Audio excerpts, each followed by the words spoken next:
Welcome to the Positive Impact Podcast, where we dive into the world of movers, shakers, and changemakers, creating a positive impact on the world. This is your host, Alexandra Black-Pollock, and together we're going to tackle real issues, discovering how we can make the world a better place. Well, we've got another inspiring episode for you today, and we're going to be diving into an area that you typically don't think about when it comes to social entrepreneurism, and that's your money. Not just your money, because, we can all donate and be philanthropists, but this is your investing.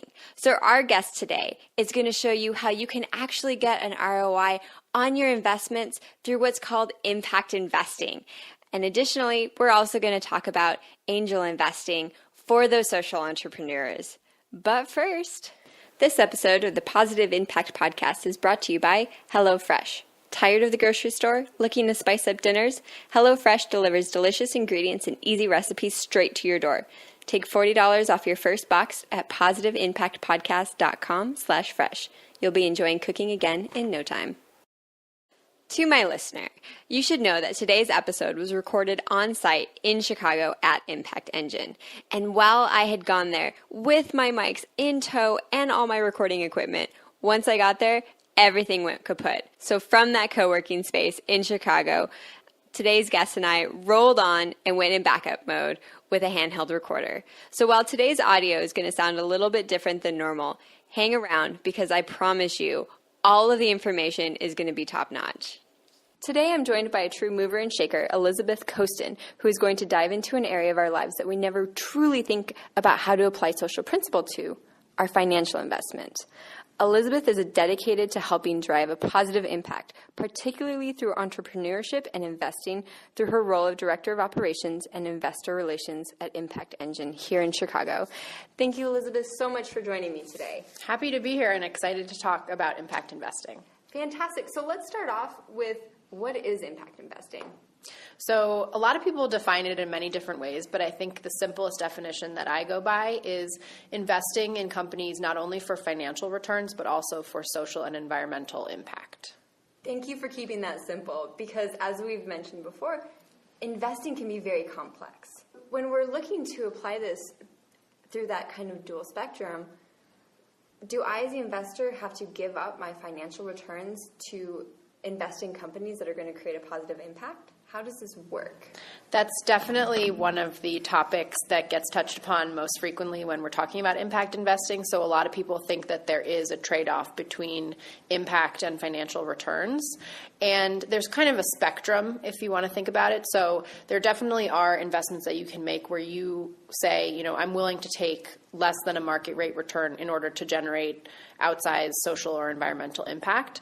But we believe at Impact Engine, and a lot of people kind of in this field of impact investing now believe actually that social or environmental impact can drive financial returns. And companies that are thinking about the impact that they're having on people and on the planet, those who are more mindful are going to resonate more with customers, they're going to attract better employees, and they're going to be more competitive relative to their peers.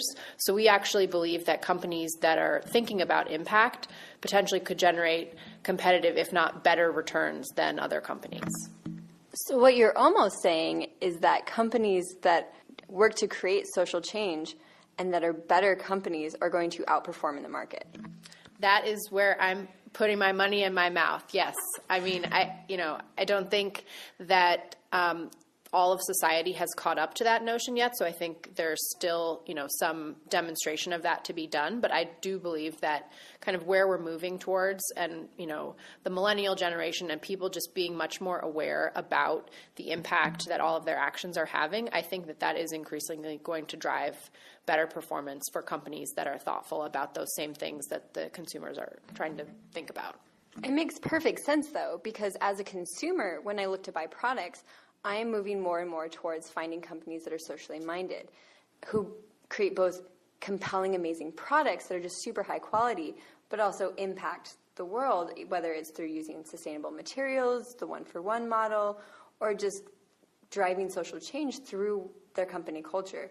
It's going to be the natural progression then to apply those same principles for me as a consumer to my actual investing. Yeah. I think that it's not something that people have typically thought about when they're making their investments. They kind of just put money aside and they, think like grow with the stock market or whatever, and kind of address their investments with one side of their mind and then all of their other decisions and behaviors with another. And I do think that there's an opportunity to start using impact, social and environmental impact, as a lens through which to evaluate your investments. That's huge, because I know for me, this term impact investing is very new. So I've just sent money off to my investor every month, say, grow this, let me reach retirement with a little bit of a nest egg. But now I have the ability to apply that through a different lens and apply my money through a different lens. I guess I've been guilty, and I've seen you guys touch on this topic before, of viewing your philanthropy efforts through a very different lens and applying different principles than you do your financial. Are you guys finding that a lot? Yeah, that's definitely one of the issues that we run up against when we're trying to educate people and bring them into the impact investing world, is that people think of the money, I'm going to earn a certain amount of money per year, and I'm going to dedicate 5 or 10% of that or whatever it is to donations. And I'm going to support my friends who are running in races or give to my favorite local charity. And then the rest of my money that I'm investing, I'm just sort of not thinking about what impact that money is having. But we believe there doesn't need to be that sort of dividing line between the way you think about your philanthropic dollars and the way you think about your investment dollars, that the same causes that you care about as a donor, you can care about as an investor, and make your investment decisions with those frame of references in mind. Now, one of the cool things looking into this space is seeing what an impact this can drive. Can you kind of touch on what the possibilities are for socially minded companies and just, I guess, the society as a whole, if people start reallocating their investments towards socially minded companies? Yeah, so the total investable assets that are out there are about $60 trillion. And right now, if you think of it as people do where philanthropy is separate, that is $300 billion, which is a lot of money. But actually, when you kind of compare it to the total investable asset pool, it's pretty small. And impact investing is projected to be about $600 billion in the next 5 to 10 years. So again, a not insignificant amount of money, but relative to the amount of total dollars that are out there being invested, it's still very small. So what's really exciting is that even though we're kind of in the early stages of this movement, there's a huge potential for impact through investments as people increasingly incorporate impact considerations into how they're investing their dollars. Yeah, $600 billion is not a small movement by any means. And granted, that's the projected, but it means that this idea is really gaining traction. It also means that it's starting to resonate with people. What I'm also hoping that it's starting to prove is that people are seeing returns in this area. So what are some of the biggest misconceptions that people have when it comes to impact investing? So I think we touched on one a little earlier in the conversation, which is that impact investing means you're not going to get financial returns.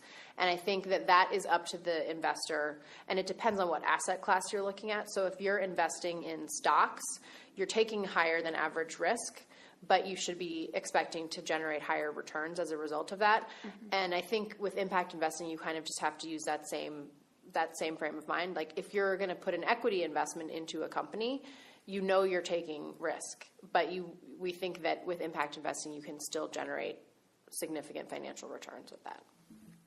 Take me, a typical American citizen. I send my money off to a financial advisor every month. When I want to start making the turn to actual impact investing, how do I do that? Are there certain products that are already designated? Am I going to have to coach my financial advisor on what this looks like if he's maybe a little more old school? What's the tactical application? How do people start making this move? Yeah, I think a lot of people have interest, but they get kind of paralyzed when it comes to execution. And I think financial advisors can play a big role they need to educate themselves so that they can help their clients. But I think right now what we're seeing is a lot of activity is driven by clients, and they are actually the ones that are educating their financial advisors and saying, excuse me, I'm interested in impact investing. How can you help me execute this strategy? So I think there's a couple of simple steps you can take to get started. One is to just sit down and think about for yourself, what areas are you interested in focusing on? So are you committed to, women's health, or do you care about people in emerging market economies? Or do you really care about the environment and resource efficiency? So you want to invest in sort of clean tech companies. So just start with a really high level idea of how you ideally would like to focus your money. And then you can start to talk to your advisor about what sort of mutual funds or companies are out there that are more oriented towards the sectors that you're interested in. And then there's also something that's called negative screening, which is also a really easy first step. So if there are areas that you absolutely don't want to be contributing your capital towards, and some popular ones to divest from are fossil fuels or tobacco or firearms companies. So where you say, even if I'm not quite clear on what impact I do want to have, I know what impact I don't want to have, and make sure that those types of companies are not in my portfolio. It's so interesting that you bring up those companies, because those are very profitable industries. The one that you just touched on to not invest in, which were firearms, tobacco, fossil fuels. Because oftentimes, me as the investor, I could have some element of my portfolio investing in fossil fuels, and then my charitable giving, on the other hand, is in environmental causes. And I'm almost kind of negating my entire impact by investing on the other side. Yeah, I think people, just like I was saying before, they're kind of using two different sides of their brain and they're not connecting the dots, that it's sort of hypocritical and counterintuitive that you would be supporting one cause with some of your dollars and kind of betting against it with another piece of your portfolio. So I think that is a big part of impact investing, is just wrapping your head around, I think increasingly we're becoming sort of a more holistic society where you want to think about all elements of your life being connected. And I think the same goes with your dollars and your investments and your philanthropy. You just kind of want to start at a really high level and say, what do I care about, and how are the decisions that I'm making in my financial portfolio reflecting that decision or not reflecting that decision, and what steps can I take to make it reflect who, my values and who I want to be. That's so powerful right there. It also really drives home the point that you can start small, and it's okay to start small. Just like as a consumer, when you want to start investing in socially minded or even environmentally friendly products, it starts with a couple purchases. What it sounds like is with investing, you can maybe just start with a dialogue with your investor and say, I'm interested in this. I've heard this crazy term, impact investing, on this crazy podcast that I listened to. How do I start learning more about that? And maybe just moving a portion of your portfolio out. And you can probably test it out too and prove this idea that you can still make returns. Yeah, I think there's nothing wrong with, and I would highly encourage taking one step at a time, because I think there is a lot of education that happens along the way. And I think when you can try something out and figure out what works for you and what doesn't, then you can sort of learn from that and apply that as you continue to change the rest of your portfolio. I think we have seen some people get burned in the past where they say, impact investing, that sounds really cool. I'm going to go for it all in. They haven't done their research. Maybe they pick some kind of funny companies that don't actually do very well. And then they lose heart, and they say, impact investing, it was a sham. I don't believe in it. I'm not doing that again. But I think it was because they didn't take the time to educate themselves and understand, the specific risks and rewards of specific opportunities. And so I think taking a gradual approach and learning as you go makes a lot of sense. Those sound very similar to principles that you should apply in any investing. Yes, absolutely. Yes. Right. And that's the thing. It's impact investing is just a form of investing. So all of the same kind of safeguards that you want to establish for yourself with regular investing, you'd want to do for impact investing. And this is not something that's totally outside the realm of traditional financial tools. Like, you want to use those same practices and tools that you would for impact investing. We've touched on what it looks like from the consumer standpoint. What does it look like from the company standpoint? Do you have any experience as far as the company side, once they start getting investment, how that might alter or improve their current stance or their ability to actually create change? So I think there's different answers to this question depending on whether you're talking about small or large companies. Well, let's start off with small. Okay. And then work our way up. Yeah. So I think when you're starting a company, it's much easier to be thoughtful about these things from the beginning, where you can say, I want to think about paying my employees a fair wage or sourcing my materials from an ethical supply chain. And if you make those tough decisions up front and commit to those, then as you grow, it's easier to scale your impact. I think with larger companies, they are seeing that in order to be competitive from a consumer standpoint, they need to start addressing these issues.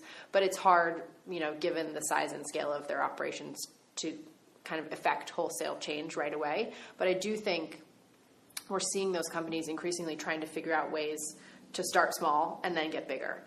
So I think, McDonald's is a company that people love to hate. And there's a lot of things that they need to improve on. But we are starting to see that they're making those types of changes that we would want to see as consumers who care about impact. So, they're not going to have food with antibiotics in it anymore. They're trying to look more carefully at their supply chain and understand kind of where they're sourcing things from. So I think even big companies have the opportunity and the ability to change and realize that they need to do so in order to be competitive today. It's just going to take them a little bit longer than companies that are starting out now and can make those right decisions from the beginning. It's so great that you bring up McDonald's, because next week I'll be interviewing Bob Langhart, the former social responsibility chair for McDonald's, and we'll be diving into how a corporate company can actually apply these environmental principles and what advantages and disadvantages they have in creating change. A little teaser for you guys, McDonald's is actually not one of the biggest meat buyers out there. Mind-blowing. But more on that next week. But back to companies actually building these practices in. If you take, say, a fair amount of America and they start slowly switching over their investments to impact investing, is that going to give these companies a much bigger competitive edge out there? Is this going to help spur growth? What are some maybe tangible things that we might start to see with companies as impact investing grows? Yeah, one of the things I think that's fun and funny is a lot of the companies that we work with at Impact Engine, so we call the people that we work with social entrepreneurs because they're addressing social and environmental issues with their businesses, but they don't necessarily label themselves as social entrepreneurs when they're getting started. They just say, this is an issue that I'm passionate about solving, and I think I've come up with a way to help address that issue through my business.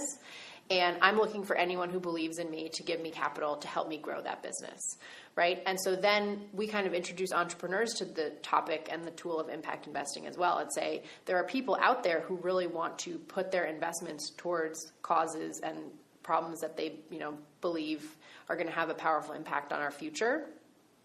And so if you label yourself as a social entrepreneur, you actually can connect with those impact investors because they want to put their money into businesses like yours. So I think, as you're saying, as people increasingly become aware of impact investing and start to channel their dollars towards these companies that are making a positive impact, we will see those are the companies that are succeeding and able to actually impact our future. It's really exciting that you bring up this idea of social entrepreneurs, because at the core of impact investing, it's really putting a stake in the ground and saying that for-profit companies can create change. Especially with your work at Impact Engine, where you guys work on boots on the ground with social entrepreneurs. Can you touch on the role of for-profit companies in really creating a positive impact in today's society? Yeah, so at Impact Engine, we look for companies that have a social or environmental impact baked into their business model. So while we love a company like Tom's, they're operating with a one-for-one model where, let's say that they stopped giving away those shoes, they could still potentially sell the pairs of shoes that they're marketing, right? Because they're cute and they're comfortable and people like them. But what we're looking for is for-profit companies where the actual product or service that they're selling has a positive social or environmental impact, so that as they scale their business and as they grow their revenues, they are growing their impact side by side with that. So the bigger these for-profit companies get, the more positive impact that they're having. So that's why we think social entrepreneurship is such a powerful tool for change. This idea of baked in, conceptually I get it, but can you give me some tangible examples? Because everyone, once you talk about social entrepreneurism, Tom shoes, and it's almost the only model that we can ever think of. Yep. So can you bring that home a little bit? Sure. So one of the companies in our portfolio is called 0%, and their idea is to try and reduce our food waste to 0%. So they are kind of a middleman between commercial kitchens and large food service providers. So, commercial sandwich shops, restaurants, like whatever your favorite restaurant is in your local town, think of that, and that is what we're talking about. They have a lot of food that they can't use at the end of every day, and they end up mostly just throwing it away. But 0% will come and collect that food from them that's, not kind of on the edge of edible, and connect it with local charities, food charities. So homeless shelters or soup kitchens who always need a constant influx of food. So they're connecting hungry people with excess food. And the way they have a business model out of it, instead of making it just a, kind of charitable, nice to do, is that these businesses actually can get tax credits by making these food donations. And so 0% is enabling them to get this financial return. And they just take a portion of that tax incentive that they get. That's absolutely brilliant. They're just the middleman. Yep. So they're able to, reduce food waste at the same time that they are generating profits for themselves. And it's kind of our perfect situation because it's a win-win-win, right? Like there's 0% as a business is now creating employment. They are sustainable because they're generating their own income. The homeless shelters are getting a more reliable and oftentimes actually healthy source of food for their population so they can serve more people more consistently.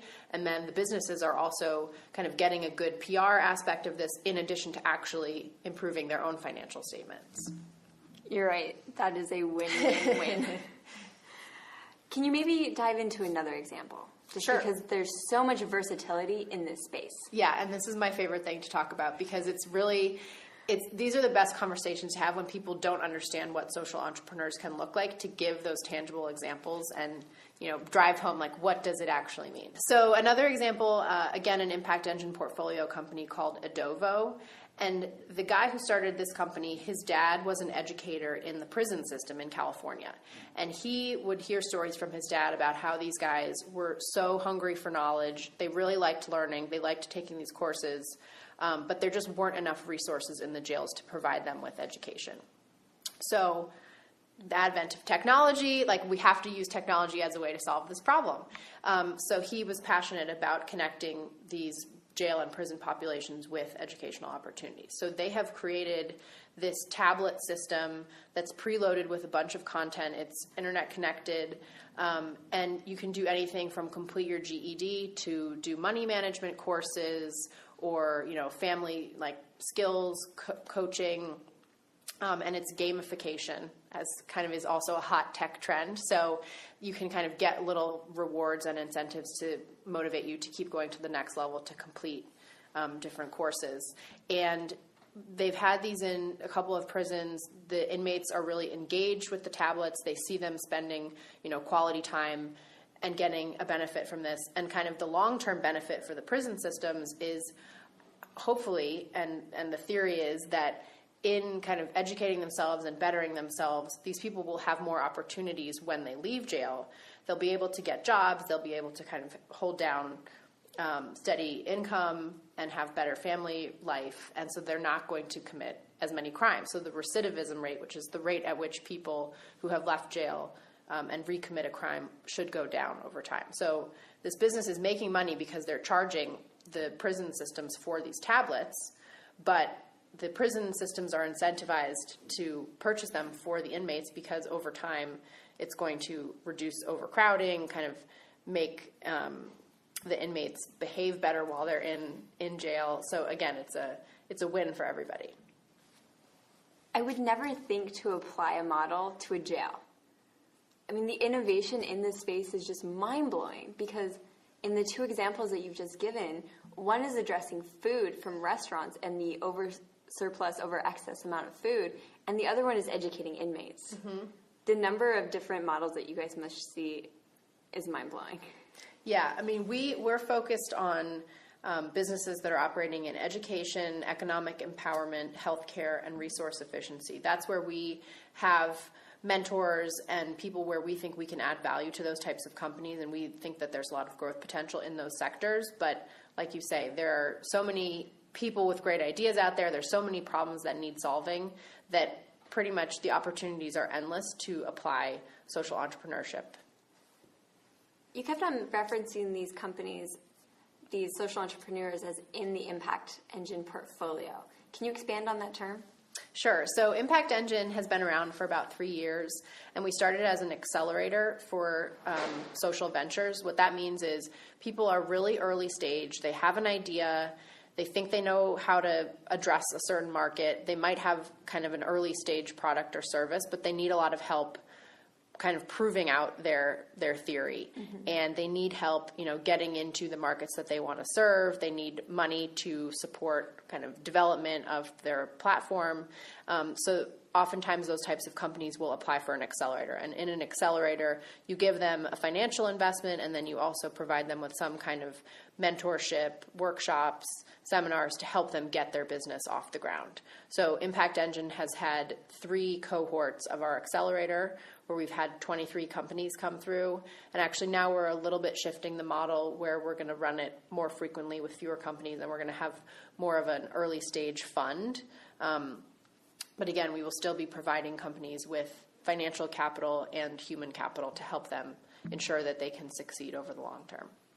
Impact Engine, totally multifaceted, because over here you have boots on the ground. You guys are building social enterprises through mentorship, like you mentioned, human capital, actual capital, resources with social entrepreneurs. And you guys are also championing this idea about impact investing. Is there anything else that we can see coming out of you guys? Anything else that you guys are championing or kind of working on? I mean, I think just to put some tangible body around what we're doing on the investing side. So we think of ourselves as a triangle where we're connecting investors, entrepreneurs, and mentors. And we think that everyone can contribute something to each other. So mentors get a lot out of mentoring the social entrepreneurs because often they themselves have been entrepreneurs and they want to pass things on to the next generation. But we're also trying to educate and empower investors to provide financial capital and just to learn more about what impact investing means. And then from the entrepreneur side, we're providing them the connections to those investors and to those mentors. So again, going for the triple win. Now, when you talked about these investors that you guys are kind of connecting with and then showcasing what impact investing can do, you guys are also dabbling in the angel investor space. Can you kind of touch on that? Because it's interesting to see that applied to social entrepreneurs. Yep. It's something I always hear applied to tech startups. Yep. Yeah, so angel investing, for those of you who don't know, is just investing at the really early stages of a business. So if you've heard of venture capital before, angel investing comes before venture capital. So it's very high risk. Companies are really early stage. And we believe that people can be angel investors in the impact space just as they could be in the tech space. It's just sort of a different sector or a different focus. And I actually just finished being a participant in an angel investing 101 workshop. And the 3 panelists that we had there were someone from Impact Engine, someone from Techstars, which is a tech accelerator, and someone from Hyde Park Angels, which is a different angel group that's here in Chicago that's based more on tech startups. So there's a lot of resources and knowledge that can be shared across angel investors, whether they're doing that in the impact space or in the tech space. What were some of the biggest questions that they had at the panels or things that they were kind of grappling with? I think one of the tough things for early investors is people tend to fall in love with entrepreneurs and the ideas that they have really quickly. So when you have a first meeting with an entrepreneur and they pitch you their idea, you're hooked and you love it. You want to do everything that you can to help them. But a lot of the people in the room were saying, how do I kind of temper that enthusiasm and make sure that I'm actually making a good investment and not just flushing money down the drain because I really like someone and I want to believe in them. And I think that's a tough thing for people to learn, and you kind of just have to do it by experience and set up some rules for yourself that say like, I will make sure that I do these 4 items of due diligence before I invest in a company or something like that. Once again, applying general financial principles. Although I imagine that's almost harder with the social entrepreneurs because it's so innovative. It tugs at your heartstrings. It's creating a social impact. Personally, I would struggle a little bit more. Yeah, well, one of the takeaways from the workshop was it's totally okay to go with your gut. And if you love an entrepreneur, just make sure that you kind of do the follow-up work to verify that your instinct is correct. But there's nothing wrong with falling in love with an idea right away. Just probably like all angel investors, you have to be aware that capital might not come back. Exactly, yes. All right, so we've touched on impact investing. We've walked through these incredible models for social entrepreneurs, and we've talked about your early stages of investing through angel investing and venture capitalists. But let's talk about some corporate companies. What role do corporate companies have in creating social change? I think that a lot of large companies and corporations think, we're never going to be involved in this space. We're not social entrepreneurs because we're not providing a product or service that benefits the world. Like, we're just making ice cream cones, let's just say, for example.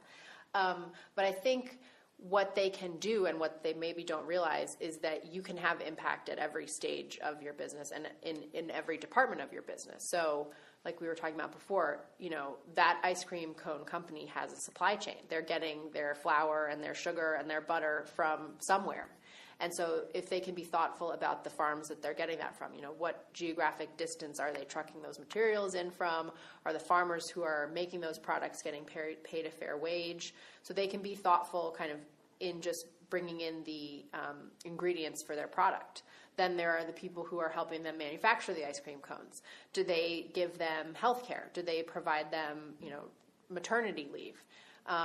Do they provide them opportunities for upward advancement in their career? So just thinking about not just what your product or service is, but what are all the things and the steps that go into delivering that product or service, and how can you have impact in all of those decisions that are leading up to what goes out the door. Once again, it doesn't have to be a big overarching theme. The ability to break it down should be very empowering to companies, even to the point of just knowing where you get your supplies from. Yep. And knowing maybe some of their business practices, or even manufacturing. A lot of companies outsource overseas, and things can get a little interesting once you get overseas. I mean, I'm sure things can get interesting here too. Yeah.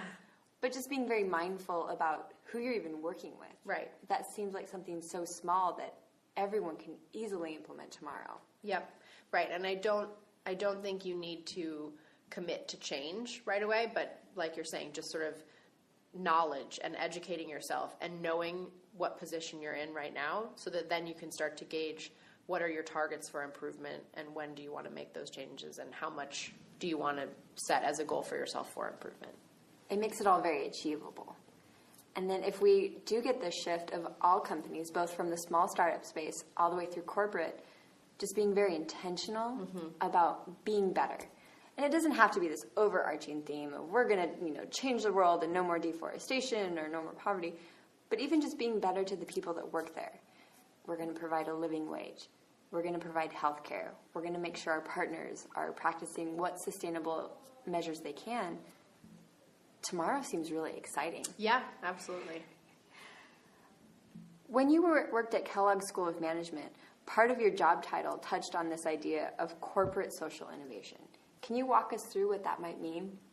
Yeah, I don't know if the podcast listeners have heard of this term before, but something that's kind of increasingly a buzzword at business schools is intrapreneurship. So I think everyone has at least some concept that entrepreneurs are people who go out and start businesses, but intrapreneurs are people who are already working within corporations or existing organizations, but who are trying to initiate change and innovation from within. And so I think that's very closely tied to the idea of corporate social innovation, that even though you're at a big company that seems like there's nowhere to turn, as an entrepreneur and an agent of change, you can find ways to help that company socially innovate by just adjusting small pieces within the business. You mean I don't have to be an entrepreneur to change the world, to make it a better place? No, that is the great news. You can start wherever you are at right now. That's huge. That's basically marching orders for everyone in the U.S. Yep. To start looking at their role and seeing what they can do, small things. Maybe just asking questions, looking at your financial investments and saying, what can we do to have change? Am I aware about what's going on? Yep. So this corporate social innovation and this entrepreneur, can you kind of walk us through what some examples of that in action, kind of break it down to show us how simple it can be or what a great impact it can have? Yeah, I mean, so there's a company that's called Unilever, which makes a variety of consumer products. And one of the brands that they own is Ben & Jerry's. And Ben & Jerry's has always been a socially responsible business, and they've been thoughtful from the beginning about the social and environmental impact that they have as a company. So when they were bought by Unilever, they kind of put in a few clauses that said, we still want to continue to embody these values.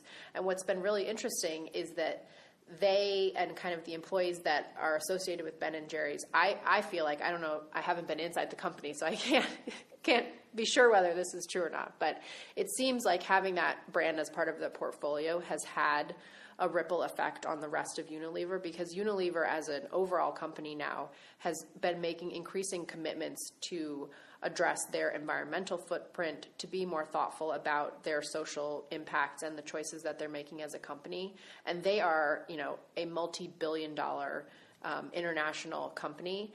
And they're looking at things like how much water are they using in their factories. They're raising money in the capital markets by issuing these things called green bonds, where the money from the bond is only going to be directed towards environmentally friendly buildings that they're building for their new factories. So they're going to be, green certified, lower environmental footprint. So this is a huge company that's making a lot of decisions that have huge financial impacts, and they have kind of found a way to do that. And I think it was because of that early influence of a few people who said, we're going to stand by our convictions, and we're going to make this company think creatively about how they can meet those kind of value and ethics judgments that we want to maintain. That really brings home this idea of corporate or big companies just doing small measures, asking how much water do we use in the factory? Are there ways that we can be more efficient? Those are going to have giant ripple effects, just like you said, acquiring Ben & Jerry's. Yeah, that's why it's exciting that even though people might feel like their individual contribution or their small piece of change isn't that meaningful, you have to think about the ripple effects and kind of the collective impact that all of those decisions can have. That's a big corporate company. What about these entrepreneurs? What are some suggestions or some marching orders that they might be able to take away? Again, I think it starts with what are you passionate about, what are you interested in, kind of what's the big problem that you'd like to solve, and then scale that back to what are the intermediate term steps, or who are the other people. I mean, maybe just a simple suggestion would be find the other people in your company or in your team or your department who have that shared interest with you. So if your interest is in water or in health or whatever it is, find those other people that share that interest with you, get together and talk about what are some small things that you could do just as a team to do recycling or, whatever it may be. Turn off the lights when you leave the office. And a recycling program would be easy to start at a company. Something very small, but could have a huge impact. Yep. And then you never know where it can lead to, right? Amazing. Today's Rapid Fire is brought to you by backcountry.com. Headed out on an adventure? Make sure you have the best gear ready to go. Check out positiveimpactpodcast.com/backcountry for all of our favorite gear recommendations and the lowdown on their responsible brands. Life is a balance of work, passion, and adventure. Can you tell us about a recent adventure or excursion that you've gone on? Yeah, in July, I went to LA to be a volunteer referee in bocce for the Special Olympics World Games. So I've been part of a bocce league for the past couple of years in Chicago, and the organizers have developed a relationship with Special Olympics. So I had the opportunity to go with a small team of people, and it was an amazing adventure. My cousin participates in those Special Olympics. She has Down syndrome. They are the most fantastic, wonderful people you'll ever meet. Yeah, it was an amazing experience. I'm really happy that I did it.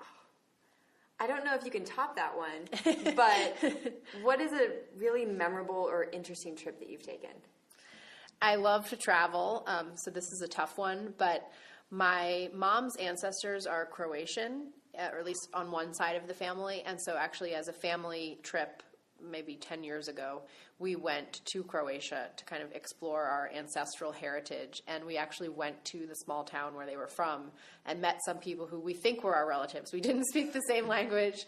There was a cousin somewhere along the line who spoke some English and some Croatian, so she tried to translate for us, but just to kind of be in a totally different world, a totally different environment, and find people who we had this shared connection with was a really memorable trip.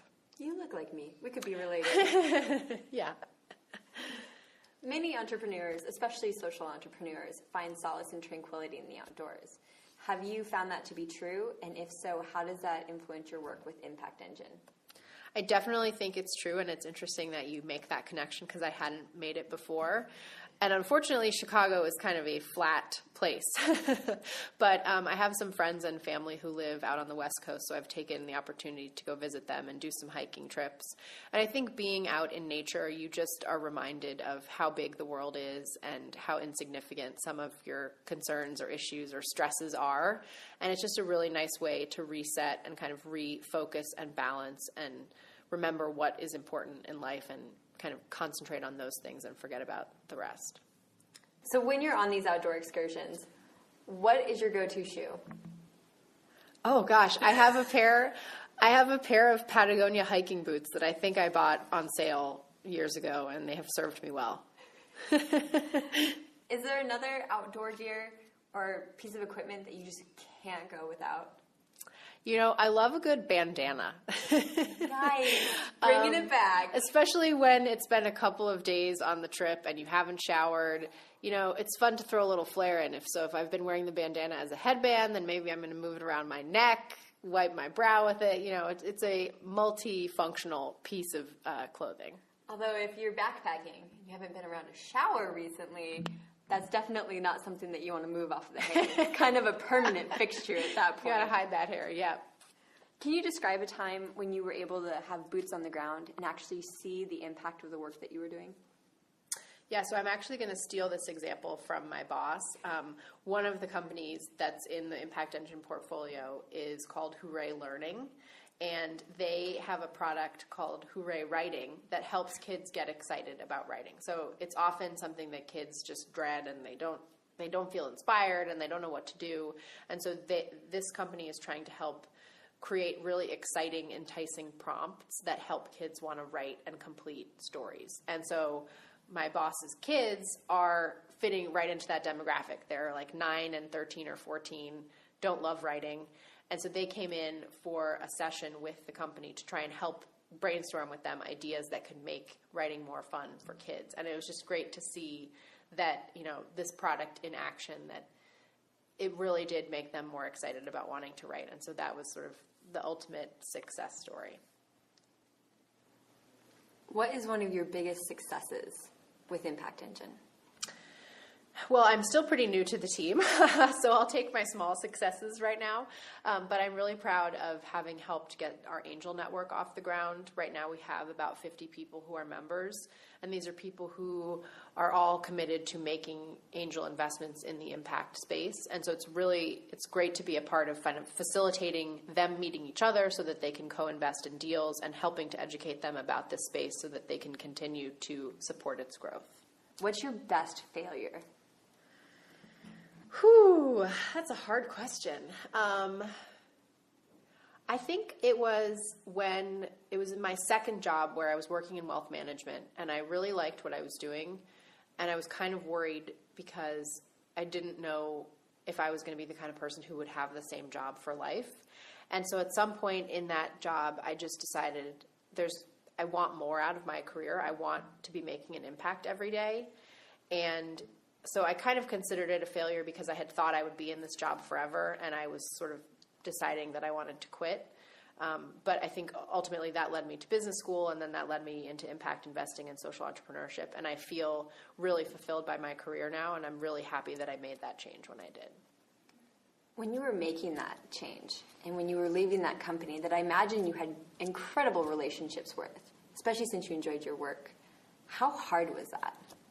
I was terrified. I was especially terrified to tell my boss because she had been a real mentor to me, and I think she thought that I would eventually take over for her one day, so she ran this business.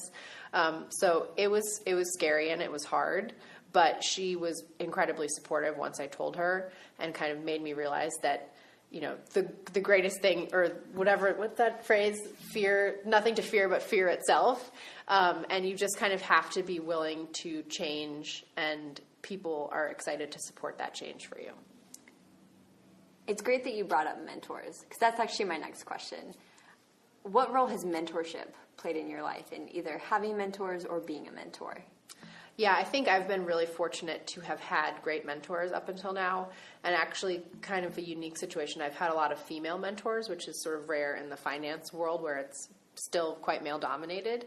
And I think they have just supported me, and especially my mentors who have been people I've worked with, they know sometimes better than you yourself what your strengths and your weaknesses are. So I think especially as I have faced decisions or been at kind of a turning point at various times in my career, they've been able to give me really insightful feedback on, what things I can do to improve and how I can be thoughtful about getting the most out of my next experiences. What advice do you have for people looking to find a mentor? I would say look at people you already know and see if you can nurture any of those relationships into a mentor-mentee relationship, because I think it's really hard to start something cold and meet someone and say, hi, I don't know you, but I'd like you to be my mentor, right? I think there needs to be a little bit of shared experience. And I think depending on where you are in your career, I think previous teammates or employers or bosses are a great place to start. So not people who you're currently working with, because there might be some sort of conflicts of interest, but I think people who you've previously worked with, that's a really great place to start. Especially where you pivoted careers a bit. What advice do you have for recent grads who really want a meaningful career and want their job that they're doing to matter? I would say a couple of things. One is that you are highly unlikely to end up where you started off, so don't put a ton of pressure on yourself to get the perfect job right when you're, getting your first job. I think follow your interests and do something that is interesting to you now, and just focus on what you're going to learn from it and what you're going to take away from it, but don't think too hard or worry too much about where that is going to lead you, because it will take you on an interesting path no matter what. That's so great, because my next question is for people who are already in their career and maybe been there for 5, 10, 15 years, but they're just feeling stuck. Do you have any advice for them? I would say it's kind of parallel to dating advice too, or making friends when you move to a new city, which is focus on things that are interesting to you, or hobbies or interests that you have outside of work. Join a young board for a nonprofit that you like, or take a class that you like. Just something that is outside of work where you might meet a new network of people that could eventually lead to a different job opportunity. So my two bosses by no means were stuck or unhappy in their careers, but they actually both came to their roles at Impact Engine through their kind of extracurricular engagement with the company. One of them started as an investor in the fund, and the other one started as a board member. And then eventually the timing was right that they both took full-time roles with the company. But it wasn't something that they had kind of intended to do. It was just an interest that they had pursued outside of work that eventually turned into their work. It's so important, the role that relationships play in our life, and just meeting different people and getting to talking about ideas and sharing interests. That's definitely been a theme that you've shared throughout the episode. So I love that we got to bring that back. What book do you recommend, either to social entrepreneurs, people who want to make an impact, or just everyday people, and it's a book that you're obsessed with, so you just tell everybody? Yeah, I think maybe this will fall into that third category. So there's a book called Give and Take by Adam Grant, who is a professor at Wharton, and I actually got to hear him speak when he was on his book tour a couple of years ago. But it's about the power of giving to people and not always focusing on taking, and that by doing small favors for people, that can actually make you feel good. It can help them, and then it will actually have them kind of owe you a favor, so it will help you in the long run as well. And just sort of changing the whole framework around how we define success, that you don't have to be greedy to achieve success, but that by helping others, you can achieve an even more rewarding success. Some powerful concepts right there. Our final question today. Is there a mantra or a motto that you use to guide your work with Impact Engine? Yeah, I don't know that I was aware of it until I thought about this question, but I would say it's don't put off until tomorrow what you can do today. I think in the startup world, there is so much going on and there are so many moving pieces. You never know what the day is going to bring. So I will come into the office. I will have a clear calendar. I'll be like, great, today is the day that I'm going to get all that stuff done. And then 4 or 5 meetings pop up and one emergency. And before you know it, my whole day is gone. So I just think staying on top of things as much as possible can help you always be prepared for whatever comes the next day. Amazing. Thank you so much for your time today. This was absolutely phenomenal. How do people learn more about either you, Impact Engine, or impact investing? The internet. Thank you, Google. So Impact Engine has a website. It's theimpactengine.com. We're also on Twitter as The Impact Engine. Personally, I'm on Twitter, EK Coston, COSTON at Twitter. What about if people want to learn about impact investing? Do you have any resources for that? So there's a website that's the Global Impact Investing Network. It's, I think, thegin.org, GIIN, and they are a great repository of research, reports, and kind of names of people that are in this space. So I think that's probably a good place to start. Fantastic. Thank you so much. This has been a really enlightening and inspiring session today. Thank you. It was my pleasure.